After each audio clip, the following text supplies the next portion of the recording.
कुबरी रानी पुरानी पीर जानी, बार बार बड़ी बुद्धि बखानी। तो समहित न मोर संसारा, भय बात कर भरसी अधारा। जे विधि पूरब मनोरथ काली, करो तुहि चक जक पुतरी आली। बहु विधि जे रही आदर दई, कोप भवन गवनी कई। विपति बाजु बरसा ऋतु चेरी, भूई भई कुमति कई केरी। पाई कपट कलु अंकुर नाम, बरदेव दल दुख फल परिणाम। कोप समाजु साज सब सोई, राज करत निज कुमति बिगोई। राव नगर कोलाहल होई, यह कुचल कुछु जान न कोई। प्रमोदित पुर नर नारी सब, संजय सुमंगल चार। एक कवि सही एक निगम ही, भीर भूप दरबार।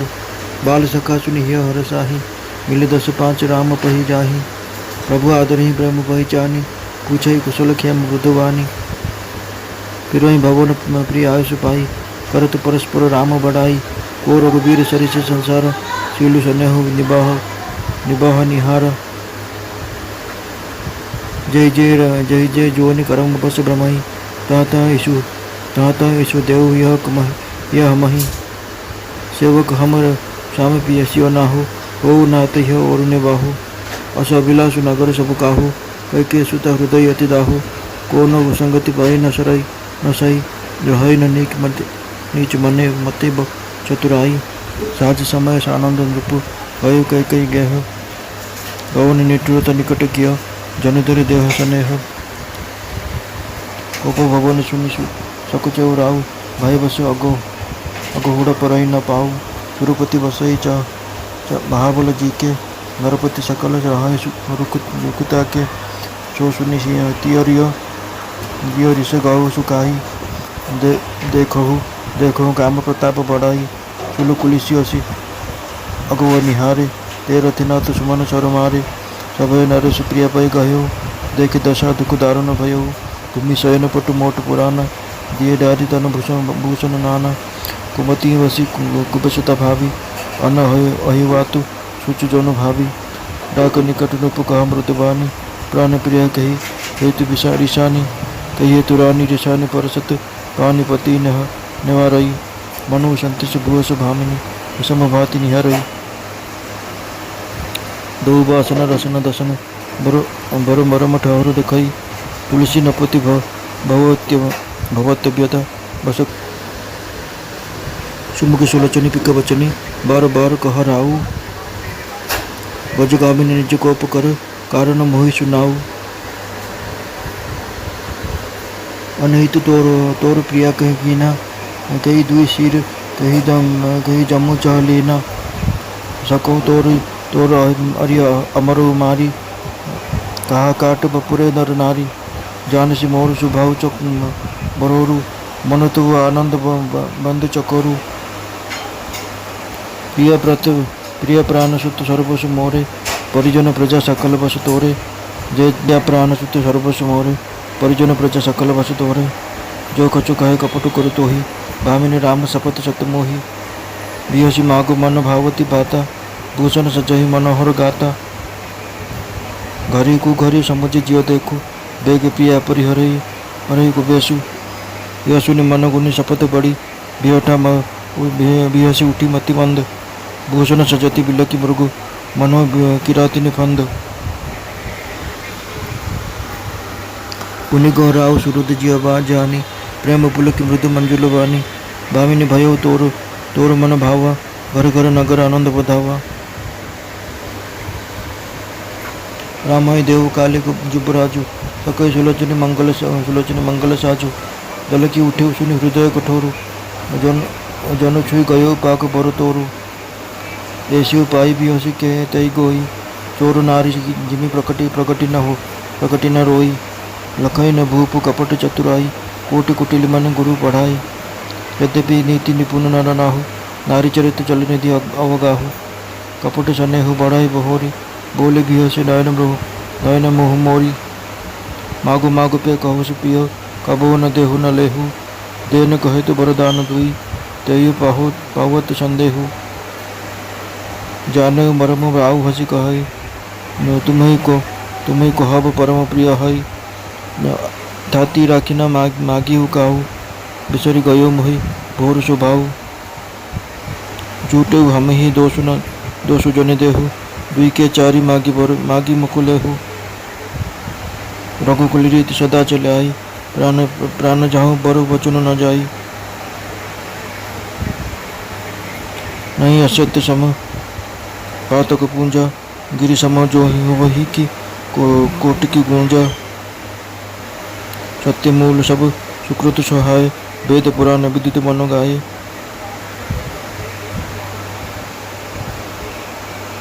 तही पर राम शपथ करी आई, सुकृत स्नेह अवध रघुराई। बात दुढ़ाए कुमति हसी बोले, कुमति कुबिहग कुल जन खोले। भूप मनरथ सुभगवन, सुख सुभिहंग समाजु।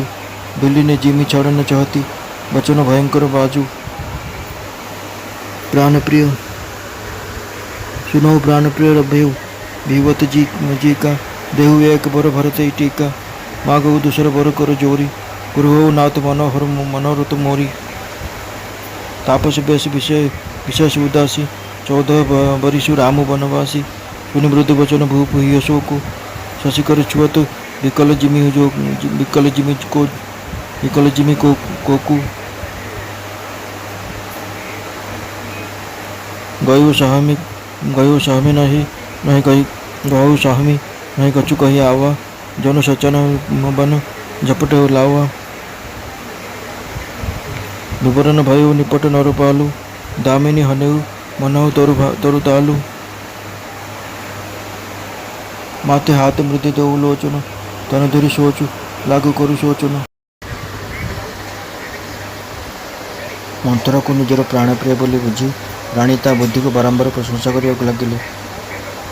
कहले संसार रे मोर तो पर हितकरणी अन्य कहीं नहीं। तोरी मो पर भासी जाउथिबो लोकर तू ही साहा होइछु। यदि विधाता काली मो मनोरथ पूर्ण करदेवे, तेरे सखी मु तोते मो नयन पितुला करदेवी। एपरि भाव दासी को नाना प्रकार आदर करी कई कोप भवन को चलीगले। एठारे कल होगला बीज, दासी है वर्षा ऋतु। कैकी कुबुद्धि है भूमि, कपट रूपी जल पाई बीजर अंकुर उद्गम होगला। दुई वरदान हेब से अंकुरर दुईटी बीजपत्र, परिणाम से दुख रूपी फल ही फल। कैकी कोपर सकल वेशभूषा धरी जाई कोपा भवन शोई पड़े। राजा भोग कर कैकी जो दुष्ट बुद्धि हेतु नष्ट हो गले। एने राजा महल और जंगल में आनंदर कोलाहल चली था। ये षड्यंत्र विषय में कहीं जापारे नहीं। अत्यंत आनंदित हो नगर नर नारी शुभंकर मंगल उत्सव आयोजन करते। किए भितर को जाए तो किए बाहर को आसी था। राजद्वार भिड़ लगी था। श्रीराम बाल्य सखा मैंने रास्तिलोक समाचार शुणी अपार आनंद लाभ करते। दल दल हो आसी श्रीराम को भेटुता। से प्रेम जानी प्रभु से आदर कर कोमल वचन कोमल कंठे कुशल समाचार पचारि। प्रिय सखा श्रीराम को आज्ञा पाई से परस्पर मध्य प्रभुंर महिमा कही फेरुता कहता। संसार में से रघुनाथ परी उदार चरित्र और स्नेहशील आ किए अच्छी।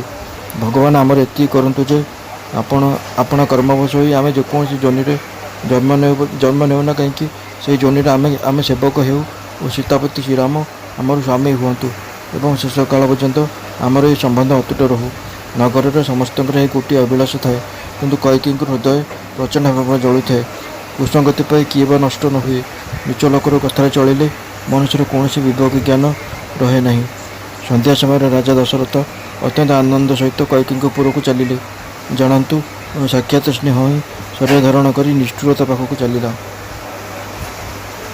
कोपा भवन ना शुणा मात्रे राजा शंकित हो गले। भय हेतु पाद आग को बढ़ला नहीं। स्वयं देवराज इंद्र जहाँ बाहुबल आश्रय राक्षस को भय नक निवास करती। सकल राजा जहाँ मनोभाव को इच्छा कौन जानवा को अपेक्षा कर रही था। से राजा दशरथ स्त्रीर कथा शुणी भयर म्लान हो गले। कामदेव प्रताप और महिमा कि प्रबल देखु। जो राजा निज अंक त्रिशूल वज्र और खड़ग आदि आघात सही पारती सी आज रतिनाथ कामदेव पुष्पबाण विद्ध हो गले। राजा डरी डरी प्राणप्रिया कैकी निकट गले। राणी का दशा देखी बड़ दुख लगिला। कैकी भूमि शोई था पिंधि था खंडे पुराणा मोटा लुगा। देहर विभिन्न अलंकार काढ़ी तले फिंगी था। द्रुपदी कैकेयी से शुभसी किपर स्वभाव होता जानतु ताहा तांको भावी वैधव्यर सूचना देउଥାଏ। राजा तांका पाखକୁ ଯାଇ कोमल कंठरे कहले, हे प्राणप्रिय, ऋषिच कहीं राणी ऋषिच कहीं। यह कही राजा तांका देहर हाथ मारिदिया मात्रे से तांका हाथ को छाटी देउथांती एवं चाहूथांती सते जेपरि क्रोधभर होई क्रूर दृष्टि नागुणी चाहूची। दुईटी वरदानर बासना थिला से नागुणीर दुईटी जीव और दुईटी वरदान थिला दुईटी विषदांत। से नागुणी चोट मारिया मर्मस्थान खोजुला। तुलसीदास कहते अदृष्टर वश हो राजा दशरथ भावुता यह हूँ कंद्रपुर क्रीड़ा। राजा बारंबार कहते, हे सुमुखी, हे सुलोचना, हे कोकिल भाषिणी, हे गजगामिनी, मत तुम क्रोधर कारण कौन कह। हे प्रिय, किए तुम अनिष्ट कला? कार एपर दुईटा मुंड अच्छे जे से मो कबल बंचीज। जमराज क्या नेबाक चाहिए? कुह राणी, मु क्यों कांगाल को राजा करदेवी अथवा क्यों राजा को देशांतर करदेवी जहाँफल कि तुम्हें संतुष्ट हो। छार नर नारी मान तो पकामाची परी से तुम शत्रु जदि कौन सी देवता होते तेबे मुझे भी मारदे पारे। हे सुंदरी, तुम्हें तो मोर स्वभाव जानीच। मो मन सर्वदा तुम मुख चंद्रमा पाखे चक्कर हो लगी रही। हे प्रिय, मोर प्रजा, मोर कुटुंबजन, मोर धन, मो पुत्र, एपरिक मोर प्राण तुमर अधीन। जदि मुझे तुम किसी कपट रखी कहती बोली भावुच तेबे हे भामिनी, मु 100 थर राम को राण पकई कहूँ, तुम्हें जहाँ चाहूच ता खुशी मागि नियो। हेले तुमर ये मनोहर अंग को अलंकार सजाई दियो। यहीटा समय कि असमय ता टिके विचार कर देख। हे प्रिय, ये अलक्षण बेश शीघ्र परित्याग कर। यह शुणी राजा एत बड़ राण पकईले देखी मंदबुद्धि कैकेयी हसी उठिले और गहना घाटी पिंधा लगिले। जड़े तो मृग को देखी सबरुणी फांद तैयारी कला। कैकेयी को सुहृद बोली भावी राजा दशरथ मन मन प्रेम पुलकित हो कोमल और मधुर कंठरे कहले, हे भामिनी, एथर तुम मनस्कामना पूर्ण है। नगर घरे घरे आनंदवाद्य बाजिले। काली मु राम को युवराज पद दे दूची, तेणु यह सुनयने तुम्हें मंगल साजर निजक सजाओ। एति शुणा मात्र कैकेयी कठोर हृदय चमकी उठिला। सत्य कि कहीं पाचिला बथर हाथ मारिदेला। चोरर स्त्री जपर प्रकाश कांदे ना, कैकेयी सेपर मन से दारुण व्यथा को लुचाई रखिले। जेहेतु कोटि कुटुला शिरोमणि गुरु मंथरा चातुरी शिखाई, तेणु राजा से कपट चातुरी को लक्ष्य कर पारे नहीं। यद्यपि राजा नीति निपुण, तथापि स्त्री चरित्र हूँ एक अगाध समुद्र। कैकेयी कपट प्रेम बढ़ाई ऊपर को प्रेम देखाई आखि और मुह मोड़ी बांक चाहाणी हसी हसी कहले, हे प्रियतम, आपण माग बोली तो कहीदे किंतु दिया बेल को किसी ना। आपण मत दुईटी वर देवे बोली जहाँ कहते सेतक मिलवा भी संदेह। राजा हसी दी कहले, ओहो, एत बड़े जाए मुझे तुम उद्देश्य बुझीपारि। तेणु तुम अभिमान करवाटा मत खूब भल लगे। प्रकृति देखा गले तुम्हें से वर दुईटी मो पाखे साइती रखिदे आज जाए केवल मागिल ना। मोर भोला स्वभाव हो मुझे ता भूलीगली। मिछटर मत दोष दियो नहीं। चाहिए 2टा बदल 4टा वर मागि नियो। प्राणबरम चलीज वचन जीव ना। आम रघुकूल सर्वदा यही रीति चली आसी। असत्य परी पापराशी आउ ना। कोटि कोटि गाईच मिशीगले सुधा कौन केवल पर्वत समान हो पार। सत्य ही सकल पुण्यर मूल। एक वेद और पुराण भी प्रसिद्ध हो। मनु कहते ता छड़ा मु पुणी श्रीराम को राण पकई। श्री रघुनाथ होती मोर पुण्य और स्नेहर चरम सीमा। एपरी मोर राजा द्वारा कथाटी को पक्का कर द्रुपदी कैकेयी हसी हसी कहले, मन है सत्य जपरी से निजर कुबिचर रूपी दुष्ट बाजा पक्षी आखिर अंधा पुटुली खोलीदे। राजा मन थी सुंदर बनटीए परी, से सुख थी सुंदर पक्षी मान समाज। कैकेयी थे जड़े सबरी परी जे किसी पक्षी मान आक्रमण करने को निजर वचन रूपी भयंकर बाजा पक्षी को छाड़देवा चाहूले। कैकेयी कहले, प्राणप्रिय शुणु, मो मन मुताबक प्रथम ये वरटी दिंतु जे भरतर राजतिलक हो। हे नाथ, द्वितीय वरटी भी मुझे हाथ जोड़ी मागुची, मो मन तो पूर्ण करंतु। राम तपस्वी बेश अत्यंत उदासीन भाव राज्य और कुटुंब प्रति संपूर्ण अनासक्त हो मुनि परी 14 वर्ष पर्यंत बनरे रे। कोमल चंद्रकिरण स्पर्श चक्रवाक विकल होगला परी कैकेयी कोमल वचन शुणी राजा हृदय शोकाकुल होगला। राजा हठात छानिया होगले। ତାଙ୍କ ପାଟିରୁ କଥା ବାହାରିଲା ନାହିଁ। ଜାଣନ୍ତୁ ଗୁଣ୍ଡୁରି ଚଢ଼େଇ ଉପରେ ଛଞ୍ଚଣ ଝାମ୍ପ ମାରିଦେଲା। ରାଜା ଏକାବେଳକେ ବିବର୍ଣ୍ଣ ହୋଇଗଲେ। ଦେଖି ମନେ ହେଲା ସତେ ଯେପରି ତାଳ ଗଛ ଉପରେ ବଜ୍ରପାତ ହୋଇଗଲା। ମୁଣ୍ଡରେ ହାତ ଦେଇ ଦୁଇ ଆଖି ବୁଜି ଦେଇ ରାଜା ଏପରି ଚିନ୍ତାରେ ପଡ଼ିଗଲେ ଯେ ମନେ ହେଲା ସତେ ଯେପରି ଚିନ୍ତା ହିଁ ସାକ୍ଷାତ ମୂର୍ତ୍ତିମାନ ହୋଇ ଶୋକ କରୁଛି। ସେ ଭାବିବାକୁ ଲାଗିଲେ, ହାୟ ମୋର ମନୋତୃପୀ ଗଳ୍ପ ବୃକ୍ଷରେ